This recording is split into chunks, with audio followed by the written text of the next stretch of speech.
El cerebro humano es el órgano central del sistema nervioso, localizado en la cabeza del ser humano y protegido por el cráneo. Tiene la misma estructura general y anatomía que el cerebro de otros mamíferos, pero con un córtex cerebral más desarrollado. Animales más grandes como las ballenas o los elefantes tienen cerebros más grandes en términos absolutos, pero cuando se miden usando el coeficiente de encefalización, el cual compensa el tamaño del cuerpo, el coeficiente del cerebro humano es casi el doble de grande que el del delfín común y 3 veces más grande que el del chimpancé. La mayoría de la expansión se debe al córtex cerebral, especialmente de los lóbulos frontales, los cuales están asociados con las funciones ejecutivas como razonamiento, planificación, autocontrol y pensamiento abstracto.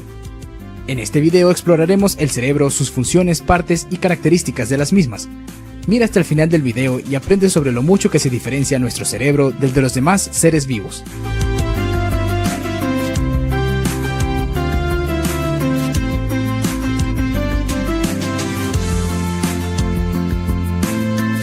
Corteza cerebral. Es la parte integradora de las informaciones aferentes y eferentes. La corteza es casi simétrica y se divide en el hemisferio derecho y hemisferio izquierdo.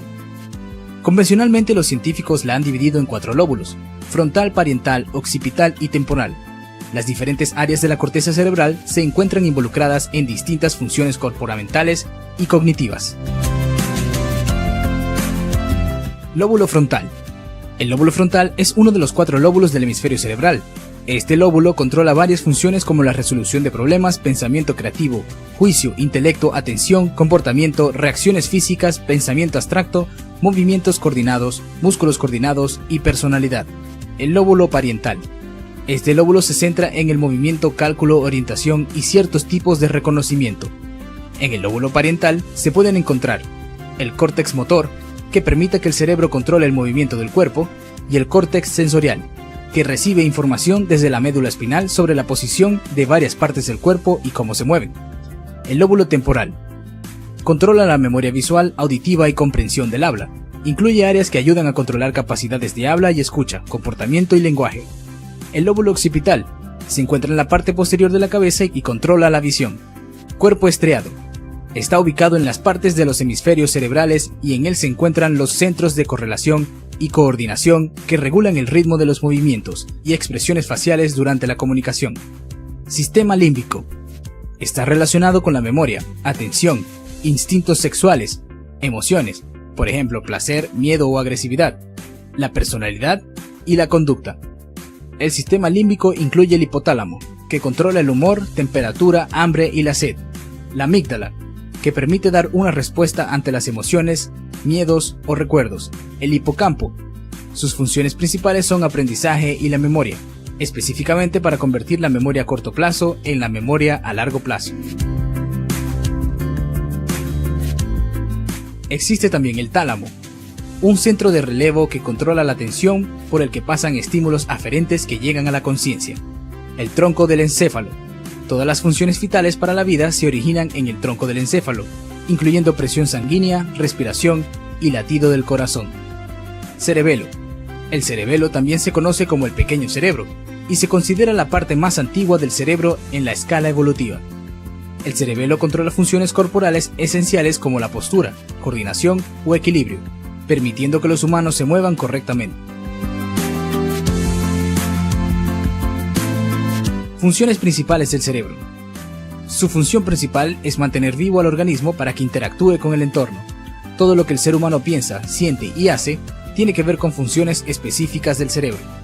Estas funciones pueden ser sensitivas, de recepción de datos, se recibe información de los estímulos y se procesan. Motoras. El cerebro controla movimientos voluntarios e involuntarios. Integradoras. Se refieren a actividades mentales como atención, memoria, aprendizaje o lenguaje. Cognición. Las funciones cognitivas son los procesos mentales que nos permiten recibir, seleccionar, almacenar, transformar, elaborar y recuperar la información del ambiente. Esto nos permite entender y relacionarnos con el mundo que nos rodea. Lenguaje. En el procesamiento del lenguaje intervienen diferentes áreas cerebrales que actúan de modo integrado mediante diversos sistemas funcionales, que involucran sobre todo el hemisferio izquierdo. En el cerebro y a lo largo del sistema nervioso, neuronas especiales convierten lo que vemos, olemos, oímos y tocamos en señales eléctricas. Estas señales viajan por las largas y cableadas fibras entre las células nerviosas.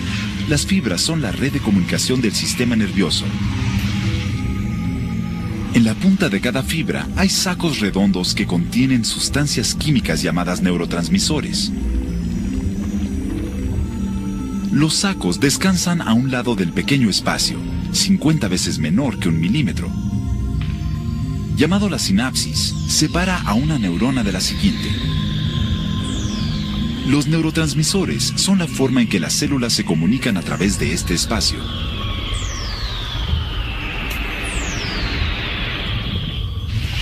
Aquí están dos neuronas formando una sinapsis entre sus ramificaciones.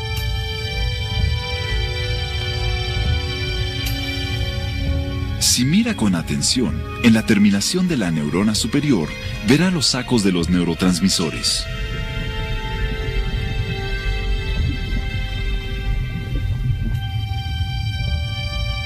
En el lado opuesto de la sinapsis, hay filas de receptores. Estos son los objetivos de los neurotransmisores.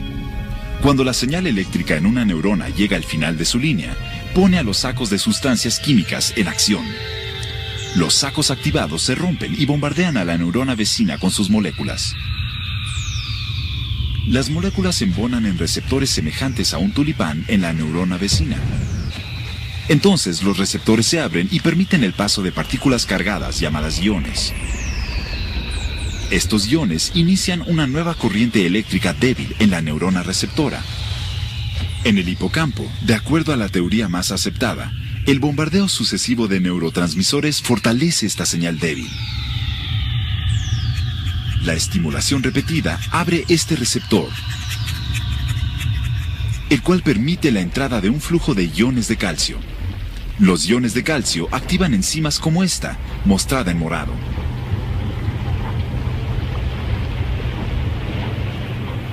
La enzima activada se mueve alrededor de la célula, desencadenando una serie de reacciones mediadas por otras enzimas.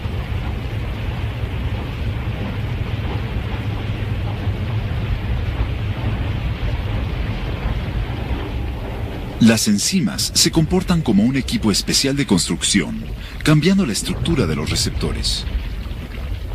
Estos receptores alterados parecen facilitar el paso de las corrientes eléctricas a través de la sinapsis. Anteriormente, estos receptores solo permitían el paso de corrientes débiles. Ahora pueden conducir corrientes fuertes. Este cambio, llamado potenciación a largo plazo, dura varias semanas.